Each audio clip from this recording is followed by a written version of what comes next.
pomaže Bog, braće i sestre, i dobrodošli u još jednu epizodu podcasta Glas 61. Za ovo izdanje podcasta imao sam čast da održim kratak intervju s našim bratom Georgijem iz Rumunske nacionalističke organizacije Kamarazi. Intervju je održan na engleskom jeziku. Welcome to the podcast, Georgi. Thank you for your invitation. It's an honor for us to expose our organization to our friends from Serbia. Great. Now, firstly, I would like you to introduce yourself in any way you want to our listeners and to introduce your group, Kamarazi. I am active in the Romanian nationalist movement for the last 15 years. I am a member of Kamarazi, responsible for foreign affairs. I started activism in our group in Kamarazi from the beginning. I'm one of the founding members. The group started its activity in 2014. Basically, our group is a nationalist group composed of ultras and hooligans from different football teams. But the thing that unites us is the nationalism, the love for our Romania, for our country. So basically we unite for the national team, to support the national team on the stadiums. But at the same time we do our nationalist militantism on the streets and wherever things take us.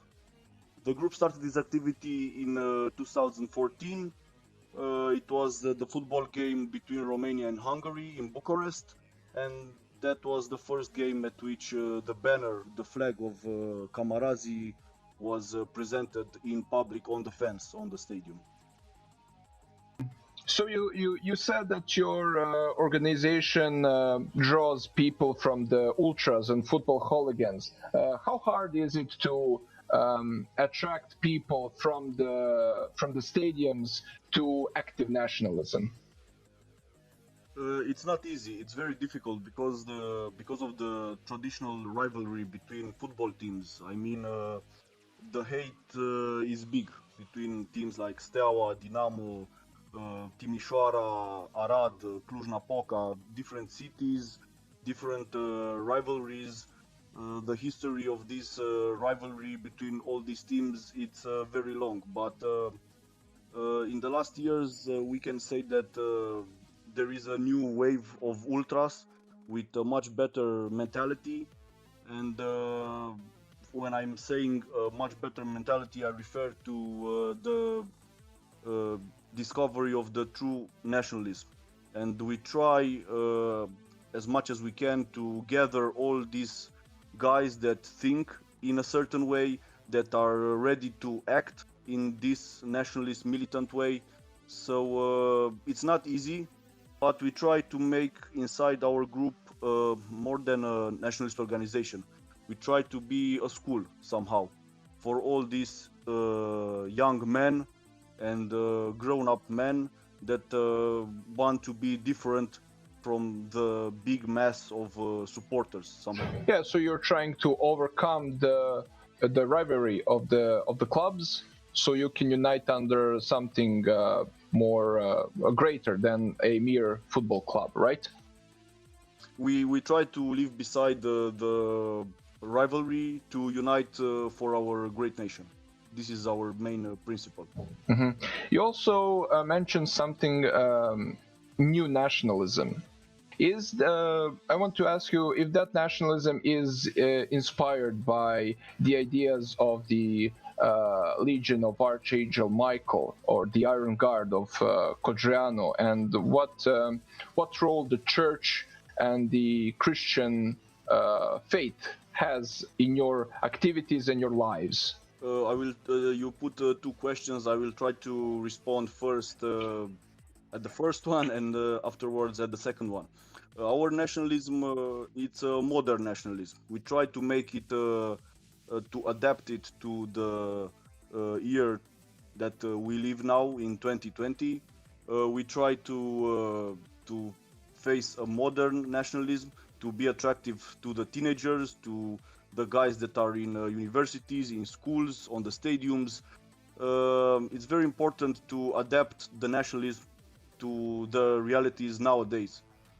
Yes, we inspire our nationalist ideology and our activity from the Iron Guard, from the basic principles that were written and were thought by Corneliu Zelea Codreanu, by Horea Sima, by all our fighters that fought against Bolsheviks in the Second World War.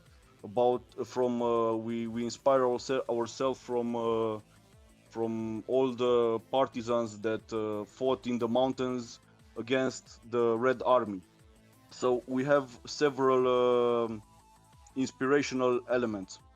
Of course, all our fighters in the history, our great leaders, Vlad the Impaler, Michael the Brave, Stefan the Great, they are all sources of inspiration, of power for us to take on and continue the fight. So basically, we find our roots in any form of nationalism that developed in our history, but we try to adapt it to the century in which we live now. This regarding the first question. Regarding orthodoxy, of course, that the nationalism that we practice is a Christian one. It's a very specific element that, for example, links Romanian nationalists to Serbian nationalists is this Orthodox nationalism, this very strong link between orthodoxy and nationalism. In Romania, it's impossible to be, from our point of view, a true militant nationalist if you are not close to the church, if you don't go to the church, if you don't respect what the church as a whole represents. Only if we take into the consideration that all our great fathers that fought against Ottoman Empire, against pagans, they fought with a hand, with the sword in their hand and with the cross in the other hand. So basically, when we defended Romania, we defended Orthodoxy in the same time in this country. We also have to take in consideration that during communist periods, all the prisons were full with priests, with members of the legionary movement that resisted there for 10 years, for 15 years, 20 years, only by praying to Christ, only by staying in a holy communion around the Orthodox principles. And even Codreanu, as we speak about this great figure of our history, basically he invented nationalism in a very strong connection with Orthodoxy, with church, and with this spiritual change of every individual. Codreanu spoke about the new man, a new man. A new man is impossible without radical revolution of our spirit. So this is the reason why, if we want to be true nationalists, we must try to make an inside spiritual revolution. Yes, I can really draw the parallels between what you said about Romanian nationalism and what really is Serbian nationalism. It's that element of orthodoxy, of Christianity, that really separates it from all other, let's say, secular versions of nationalism that go around, not only in our own countries, but also in Europe and worldwide. Do you have any, or actually, what are your views on, because we also, I think it's very clear that Romanians and Serbians, and especially Romanian and Serbian nationalists, are very friendly and have a brotherly relationship.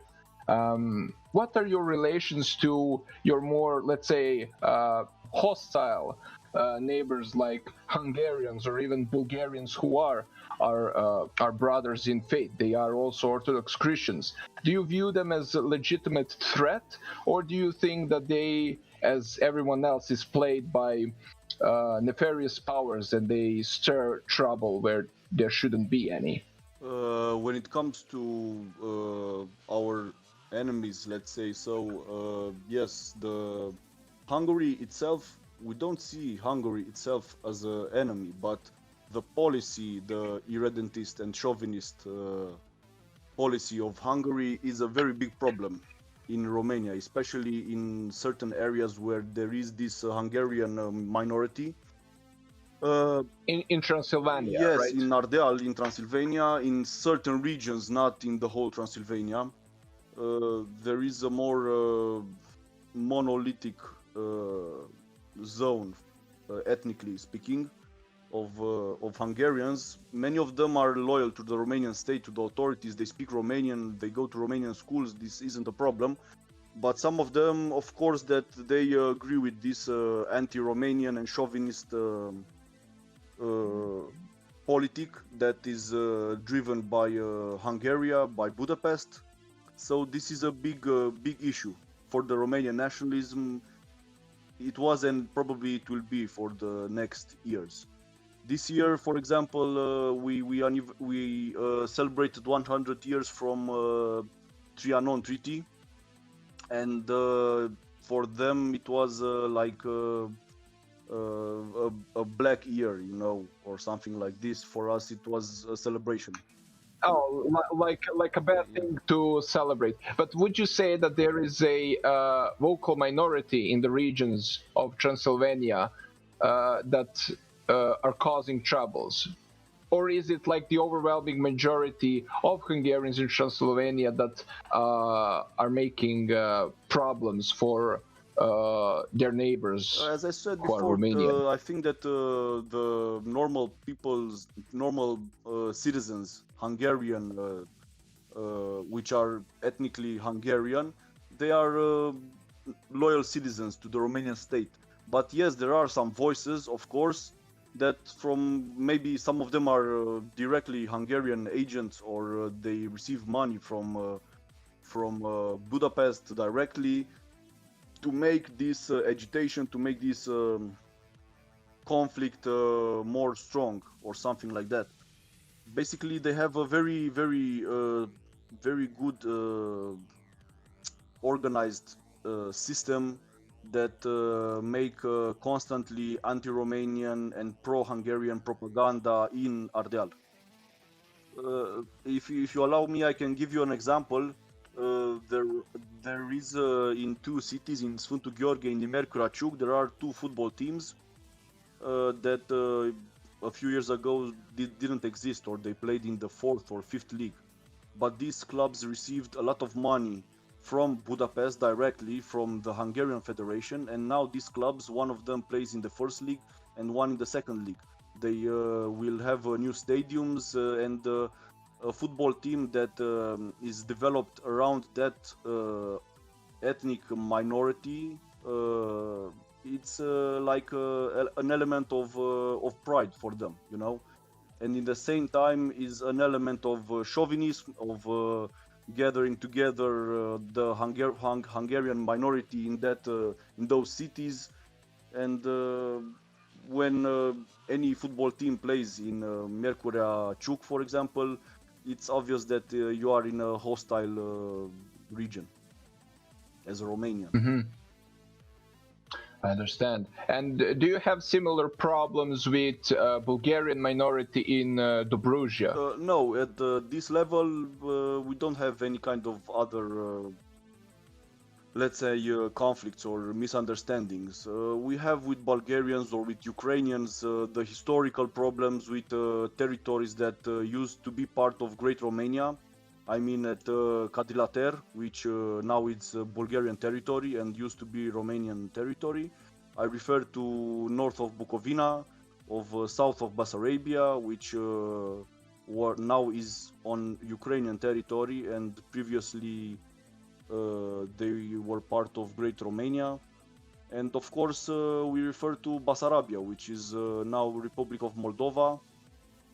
And that's a very big and important issue for us, because there are a lot of Romanians there, which basically in the years they were influenced by communist propaganda, by Russian propaganda, by Ukrainian propaganda, and they lost somehow their sense of identity regarding Romania.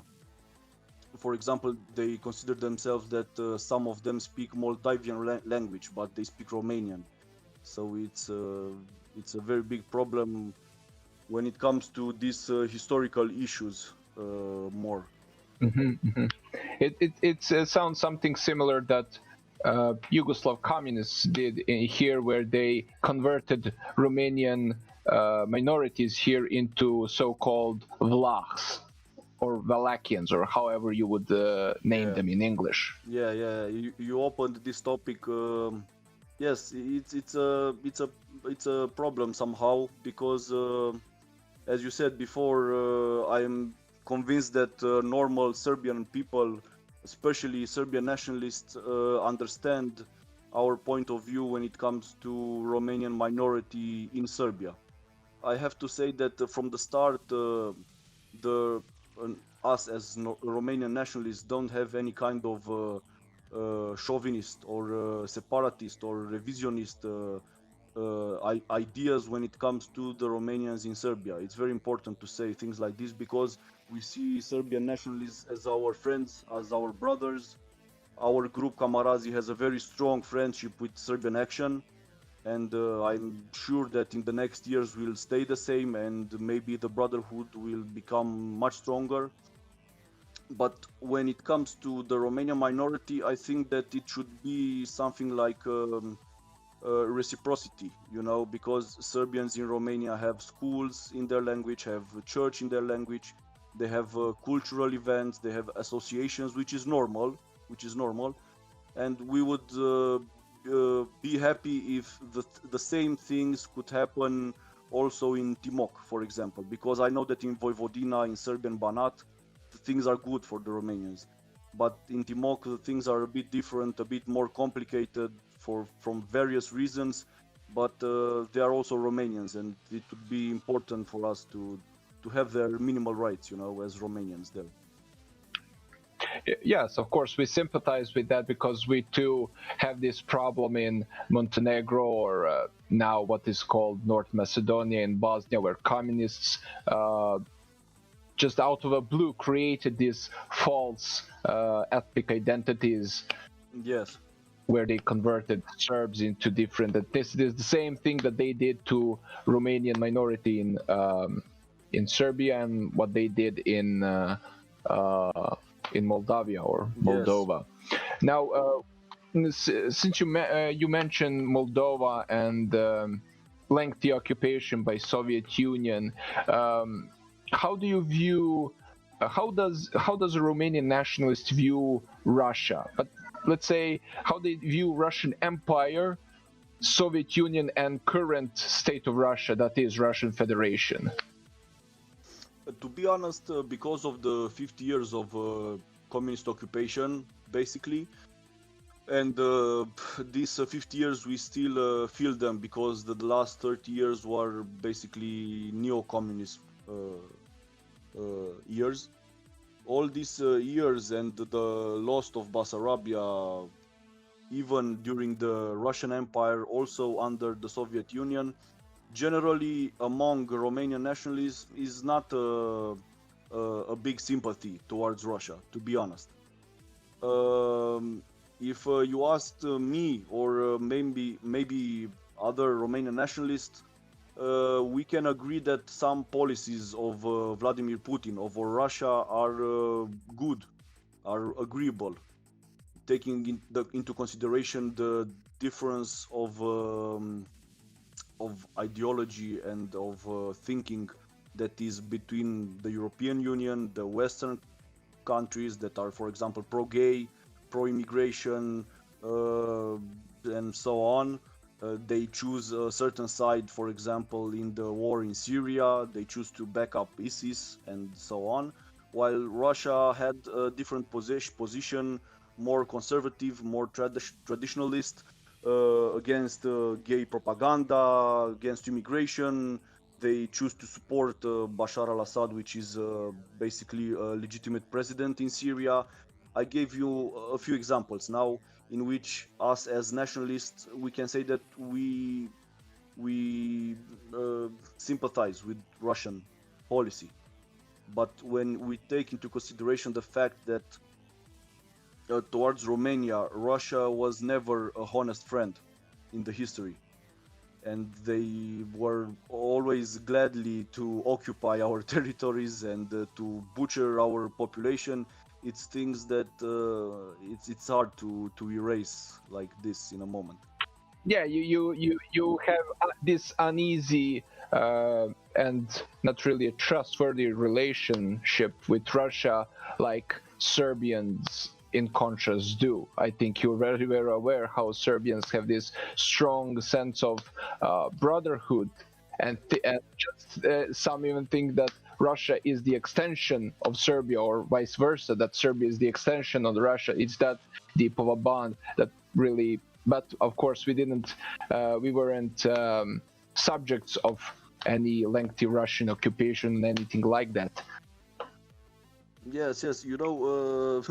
I have a Serbian friend. As a joke here, I have a Serbian friend in Timișoara here. He also used to be a very good nationalist militant in our nationalist community.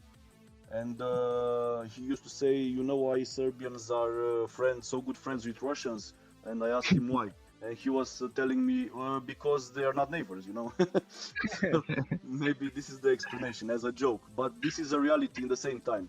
Because having borders so close, Romania and Russia always had some troubles. So it's very hard to forget that the Soviet red tanks entered Romania and destroyed all our villages, all our people, women, children, elders. So it's a hard issue for us. Of course, I would be open at any hour to speak, to sit at the same table with a Russian nationalist, which is pro-European, which tries to find solutions for the historical problems.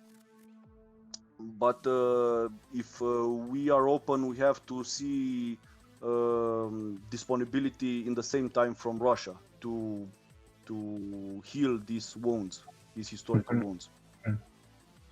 Well, I really doubt that any serious Russian nationalists would sympathize with whatever the Red Army and the Bolsheviks did, not only to the rest of Europe, but their own country, because Russians were, let's say, the first victims of Soviet Union. We also mentioned a problem in Moldavia. I wanted to ask you, is there any serious movement for unification of those two countries? And if there is, how likely it is to happen in near future? Because I think as far as I understand, that Moldova is not very keen on joining Romania because they have this sense of separate identity and all of that. Or has that changed in recent years? Yes, this issue about Basarabia, it's very, very complicated. We could stay and speak hours about it, but in a very short words, yes, there are a lot of militant organizations, pro-Romania organizations, unionist organizations that are active in the last 15, 20, 30 years. But the problem is that the communist mentality and the anti-Romanian propaganda, which existed there for so many years, has very deep roots in the society, in the collective mentality of the population there. And this is a very big problem, because there are a lot of teenagers that are pro-Romania, that want to reunify with their motherland, but people that are, let's say, over 40 years old, lived only under communist regime, so their mentality is very hard to change. Yeah, so you would have to wait for the generations to change. Yes, we hope that this would be a solution, because it's very hard. Also, among teenagers, there are some of them that are pro-Russian or pro-Moldavian, because it's not an issue about Russia. It's the fact that this false Moldavian identity was created, as they are something like totally separated from Romanian history, from Romanian identity, which is totally false. it doesn't exist an Moldavian identity separated or outside of Romanian identity, because Stefan the Great, for example, they tried to say that he was Moldavian, he wasn't Romanian, but let's face the fact that he basically fought for the Romanian identity, for all that was Romanian as language, as ethnic, as religion in that part of our country. So I think that this false term that they are Moldavians and not Romanians, it's communist and neo-communist propaganda that unfortunately still functions, still works. I don't know, in the last years, from what I understand, the percentage of population that want to reunite with Romania is going a bit down. So unfortunately, this propaganda is stronger than our effort and the effort of young nationalists to reunite this region to Romania. But the fight goes on, and it's a very, very hard issue for us, so we will not give up. I understand. Now, I would like to get back on your group or movement, Kamarazi. Could you tell us more about your activities besides your activities on the stadiums? Outside of stadiums, what are your main nationalist activities? As you perfectly said, the group was created on the stadium for the beginning. The first year, the first 2 years, we focused on our nationalist presence on the stadium. We made ourselves present, especially with text messages on the stadium that referred to certain radical nationalist issues, problems, subjects. And for example, to protect the traditional family, we made text messages against gay propaganda. We made text messages against Hungarian chauvinism and separatism, against the politicians that ruin our country and destroy our country, against Islamization, which even it's a historical problem, it's an actual problem because of the policy that is conducted by Erdogan and Turkey in the Balkans. He tries somehow to relaunch the Ottoman Empire, so we made the text about this. We had an away game referring now to the conflict that is in Armenia and Azerbaijan these days. We had an away game in Armenia a few years ago, and our group was present in Armenia with our flag. And we had a text message there regarding the Turkish genocide that was made against the Armenians. And we showed that message in Armenia as form of solidarity with our Christian brothers from Armenia. Besides stadium, we are on the streets. We make a propaganda in the streets, like stickers, posters, graffiti, stencils. We put text messages in public places.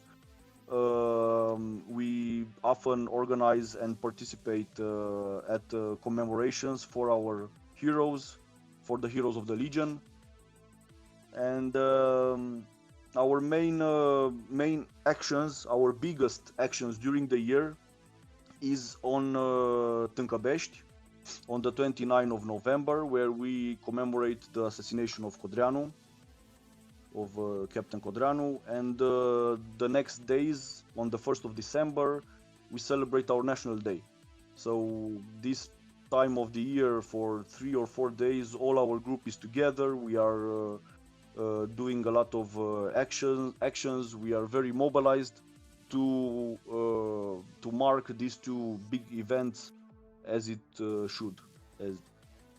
And another big important event during the year is our summer camp.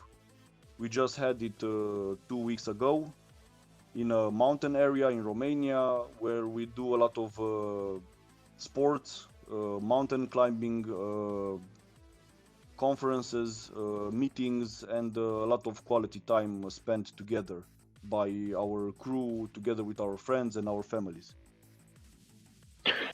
Considering that Romania is an EU country, how dangerous are these activities of yours in Romania? Are you followed or let's say oppressed in any way by the police force and the local or the state government? No, to be honest, since now we didn't had any legal problems, we tried to don't cross a certain line when it comes to our legal activity. We tried to avoid to engage our organization in illegal activities. So basically, we are there, we are present on the streets, but we don't have big problems when it comes to this. Bigger problems we had on the stadiums, because there are certain regulations on the stadiums, and maybe there we had a few fights and problems and things like this. Mm-hmm. Well, I'm happy to hear that you don't have that many problems with the police and with the authorities that can be very damaging for the group. How were your activities limited during this pandemic of Wuhan virus, or what it's called now, coronavirus? And I would also like to know how did this affect the church life of Romanians and Romanian nationalists?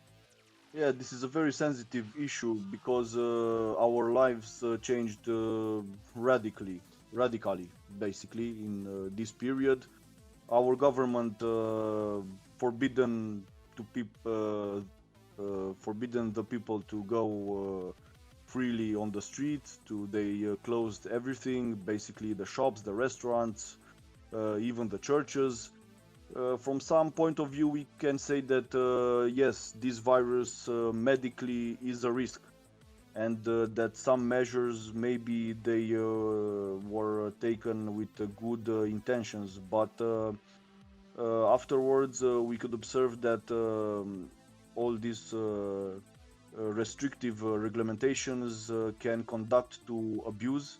They can conduct to some measures that can be a bit absurd in certain situations, and it is a big problem because somehow it was for the first time for many of us in which elementary rights, constitutional rights, were limited or didn't exist basically. So it was a hard time, and it still is somehow, but this doesn't stop us to be nationalists every day, 7 days out of 7, 24 hours out of 24, and we should continue our struggle as much as we can, independently from these regulations that they try to impose to us. Mm-hmm. And was there any government restriction on the Romanian Orthodox Church and the faithful? At the beginning, yes, the churches were closed. I mean that the liturgy, it was forbidden inside the building of the church. The liturgy and all the processions were held outside in open air. But this was only for a month or two, and afterwards, in this moment, for example, the processions are held inside the churches without any restriction. Only that, of course, it's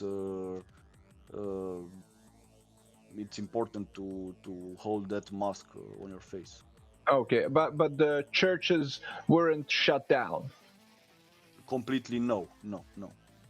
I would also want to mention that among our activities, our nationalist activities, this year we launched a new nationalist clothes brand.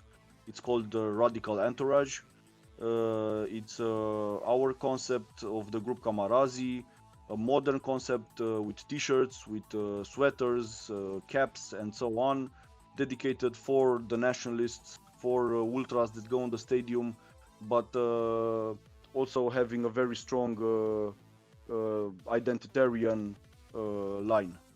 So we recommend also to Serbian comrades or European comrades to visit our Facebook, our Instagram of Radikal Enturаж, to visit our website, and if they like anything, we encourage them to purchase any item there.